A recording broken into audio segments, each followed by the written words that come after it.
बिस्मिल्लाहिर्रहमानिर्रहीम। Hello, welcome back to my channel chemistry zone. आज हम एक नई मॉडर्न टेक्निक लेके आए हैं, that is pressurise hot water extraction technique.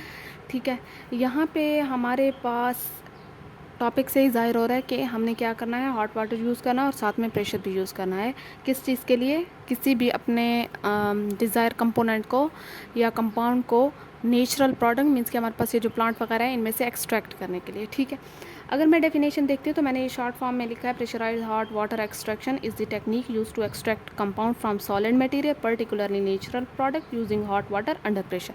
आपने जो सॉल्वेंट है, जो वाटर है, आपने उसे क्या करना है, इतना ज़्यादा गर्म करना है अबाउ इट्स बॉइलिंग पॉइंट, और साथ में उस पर प्रेशर भी लगा देना है कि जब 100 सेंटीग्रेड तक वाटर पहुंचता है तो वो क्या होता है, इवेपोरेशन मीन्स कि वो वेपर में कन्वर्ट होना स्टार्ट हो जाता है। इस वेपर में कन्वर्ट होने को प्रिवेंट करने के लिए या रोकने के लिए हम क्या करते हैं, हम प्रेशर लगाते हैं कि वो लिक्विड स्टेट में भी रहे और उसका अबाउ दी बॉइलिंग पॉइंट उसका टेम्परेचर भी हो। ठीक है, मीन्स के 100 से ज़्यादा उसका टेम्परेचर भी हो, लेकिन वो भाप भी ना बने बल्कि वो हमारे पास लिक्विड में रहे। इसके लिए हम क्या करते हैं कि हम प्रेशर अप्लाई करते हैं। अब ये दो चीज़ें हैं, एक आपने टेम्परेचर देना है अबाउ इट्स बॉइलिंग पॉइंट और दूसरा आपने प्रेशर लेना है। अब it is also known as sub critical water extraction भी इसे कहते हैं। बहुत ही सिंपल टेक्निक है, इसमें मैंने इतना ज़्यादा नहीं ऐड किया, ये बहुत सिंपल है। आप खुद भी ये डायग्राम, मैंने यहाँ पे ऑपरेटर्स वगैरह नहीं लिखा, ऑपरेटर्स आप खुद भी लिख सकते हैं कि आपके पास ये सॉल्वेंट सिस्टम है, ये पंप है, ये सॉल्वेंट सिस्टम जो है इसी पंप के थ्रू जो है ये क्या होता है कि ऊपर जाता है, ये डायरेक्शन ऑफ फ्लो लिखा हुआ है। यहाँ से ये हो के एक प्री हीटिंग सेल मीन्स के से टेम्परेचर दिया जाता है अबव इट्स बॉइलिंग पॉइंट। ठीक है, ये हमारे पास क्या है, एक्सट्रैक्शन सेल है। यहाँ पे आपके पास सैंपल वगैरह रखा जाता है। यहाँ से आगे क्या, यहाँ पे प्रेशर भी आपके पास रेगुलेटर होता है, यहाँ पे प्रेशर भी अप्लाई किया जाता है। ये देखें कि बैक प्रेशर रेगुलेटर। अब यहाँ पे एक्सट्रैक्शन सेल में ऑलरेडी आपके पास यहाँ प्री हीटिंग सेल भी है, मीन्स कि उसका टेम्परेचर भी इंक्रीज़ हो रहा है और यहाँ पे आपके पास प्रेशर भी इंक्रीज़ हो रहा है। और यहाँ पे सैंपल रखा हुआ है, यहाँ से होता होता आपके पास सैंपल कहाँ आएगा, कलेक्टिंग फ्लास्क में आएगा। अब यहाँ पे आपने ऑपरेटर्स खुद भी लिखना है कि आपके पास सॉल्वेंट सिस्टम है, उसमें सॉल्वेंट आप जो भी यूज़ कर रहे हैं, पंप है जो ये सॉल्वेंट फ्लो को कंट्रोल करता है। यहाँ पे प्री हीटिंग सेल है जो हमारे पास टेम्परेचर के लिए यूज़ होता है, साथ में इसी पे प्रेशर भी अप्लाई होता है, और फिर कलेक्टिंग फ्लास्क जहाँ पे आपके एक्सट्रैक्ट जो हैं कलेक्ट होते हैं। ठीक है, वर्किंग देखें, वर्किंग में बड़ी सिंपल है कि आपके पास वाटर जो है वो पोलर है। अगर हम नॉर्मली वाटर को देखें रूम टेम्परेचर पे हमारे पास पोलर है, लेकिन जैसे हम उस पर टेम्परेचर और प्रेशर इंक्रीज़ करते हैं उसकी प्रॉपर्टीज़ क्या हो जाती हैं, चेंज हो जाती हैं। अब आपके पास इसकी प्रॉपर्टीज़ चेंज कैसे होंगी कि ये ज़्यादातर नॉन पोलर की तरफ चला जाएगा, या आप ये भी कह सकते हैं कि ये अलाउ कर लेता है जब टेम्परेचर आप क्या इंक्रीज़ करते हैं तो ऑब्वियसली सॉलिबिलिटी भी इंक्रीज़ हो जाती है।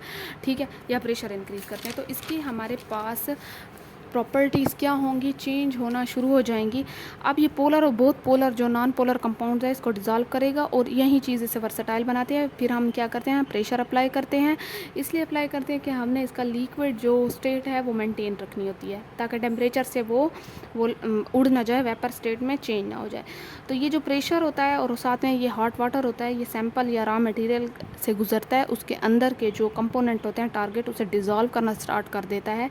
क्योंकि आप ये भी लिख सकते हैं कि टेम्परेचर और प्रेशर से जो है ये क्या होता है कि आसानी से अंदर से एक्सट्रैक्ट कर लेता है, डिज़ोल्व कर लेता है। क्योंकि हमने ऑलरेडी पढ़ा है ये चीज़ें कि प्रेशर और टेम्परेचर एक्सट्रैक्शन को इंक्रीज़ करती है, एक्सट्रैक्शन एफिशिएंसी को। ठीक है, इसमें इतना कोई लॉजिक नहीं है या इतना कोई रॉकेट साइंस नहीं है कि मुश्किल हो या कोई बहुत बड़े लॉजिक हो, बड़ी सिंपल बात है। टेम्परेचर प्रेशर से आसानी से आपके पास जो सॉल्वेंट होता है वो अपने अंदर डिज़ोल्व कर लेता है, चाहे वो पोलर कंपाउंड हो चाहे वो नॉन पोलर हो, आसानी से, क्योंकि आपने टेम्परेचर प्रेशर लगाया जिसकी वजह से वो आसानी से कर लेगा। अगर इसके एडवांटेज में देखें तो एडवांटेज में ग्रीन केमिस्ट्री है। अच्छा, यहाँ पे सिर्फ मैंने मेन हेडिंग्स लिखी हैं, इसके अंदर 2-3 लाइन आप खुद भी लिख सकते हैं कि आपके पास ग्रीन केमिस्ट्री है, इन्वायरमेंटल फ्रेंडली है, टॉक्सिक नहीं है, इसकी एफिशिएंसी बहुत ज़्यादा होती है, आसानी से हमें मिल जाती है, ये वर्सटाइल भी है, हमारे पास इतना एक्सट्रैक्शन टाइम भी नहीं होता, बड़ा ही सेफ्टी वाला काम है। इतने सॉलेंट भी वाटर है आपके पास, सिर्फ प्रेशर टेम्परेचर लगा रहे हैं। पोटेंशियल फॉर सिलेक्टिव एक्सट्रैक्शन, आप पोलर नॉन पोलर सब के लिए जो है आपके पास स्पेसिफिक कोई चीज़ है जिस पे दूसरी टेक्निक अप्लाई नहीं है और ये आप कर सकते हैं। ठीक है, क्योंकि ये मॉडर्न टेक्निक में आ रहा है और इसके ऊपर इतने ज़्यादा टॉक्सिक एक्सपेंसिव ये चीज़ें नहीं हैं। अब इसकी एप्लीकेशन देखें तो आप अगर बायो कंपाउंड वगैरह निकालना चाहें, एक्सट्रैक्शन जैसे फिनोलिक हो गए, फ्लेवोनॉइड वगैरह हो गए, तो ये बायो एक्टिव कंपाउंड आप निकाल सकते हैं। आप फूड इंडस्ट्री में भी इसे यूज़ कर सकते हैं, इन्वायरमेंटल मॉनिटरिंग में भी यूज़ कर सकते हैं, साथ ही साथ ड्रग डिस्कवरी और डेवलपमेंट में भी यूज़ होता है। ठीक है, तो यहाँ तक था, मैं आपको नोट्स वगैरह दिखा देती। अच्छा, फिर आप लोग यहाँ पे देख सकते हैं कि मेरे पास प्रेशराइज्ड हार्ट वाटर एक्सट्रैक्शन के जो नोट्स हैं, यहाँ पे डिफरेंट चीज़ों का बताया गया कि कितने टेम्परेचर और प्रेशर पे हमारे पास क्या क्या चीज़ें निकल सकती हैं। तो ये चीज़ मैंने ऐड इसलिए नहीं की क्योंकि थोड़ा सा टफ था, तो मैंने सिंपल में आपको डायग्राम वगैरह ये चीज़ें टेक्निक जो मेन है उसका बता दिया है। यहाँ पे डायरेक्ट ये बता रहे हैं कि हमारे पास जैसे फ्लेवोनोल्स वगैरह हैं, विटामिन्स हैं, ये कैसे होते हैं, हमारे पास कैसे निकलते हैं और को कितने टेम्परेचर पे, ये सारी चीज़ें यहाँ पे दिखाएं। इसके अलावा इसमें सिंपल चीज़ें भी बहुत बताई गई हैं कि हमारे पास जो है कैसे पोलर नॉन पोलर चीज़ों को निकाला जाता है। आगे देखें, इसका अगला पार्ट ये वाला है। यहाँ पे आप लोग देख सकते हैं कि हमारे पास डिफरेंट चीज़ों का बताया गया है, डिफरेंट टेम्परेचर वगैरह पे। लास्ट जो पैराग्राफ हैं दो, ये बहुत मेन है, आप इनको पढ़ सकते हैं और इनमें से भी पॉइंट ले सकते हैं। ठीक है, तो स्क्रीनशॉट वगैरह ले लें अगर कोई यहाँ से भी करना चाहे तो। बाकी जो मैंने समझाया वो सिंपल टेक्निक थी और सिंपल में लेके जाना है, क्योंकि हमारे पास ये बहुत ही टफ़ है और इतनी टफ़ आपको जो है समझना और याद करना मुश्किल हो जाएगा। चलें जी, इतना काफ़ी है। आज हमारी कन्वेंशनल टेक्निक वगैरह के साथ साथ मॉडर्न टेक्निक भी हो गई हैं नेचुरल प्रोडक्ट की। इसकी एक वन शॉट वीडियो लेके आएंगे जिसमें कन्वेंशनल अलग करके दिखाएंगे एक ही वीडियो में सारी मेन उसकी बातें, और मॉडर्न अलग करके दिखाएंगे। तो यहाँ पे नेचुरल प्रोडक्ट हमारे पास जो है इतना ही था, आगे देखेंगे अगर कोई और टॉपिक हुआ नेचुरल प्रोडक्ट का तो वो पढ़ लेंगे। अब तक के लिए इतना काफ़ी है। चलें जी, अल्लाह हाफ़िज़।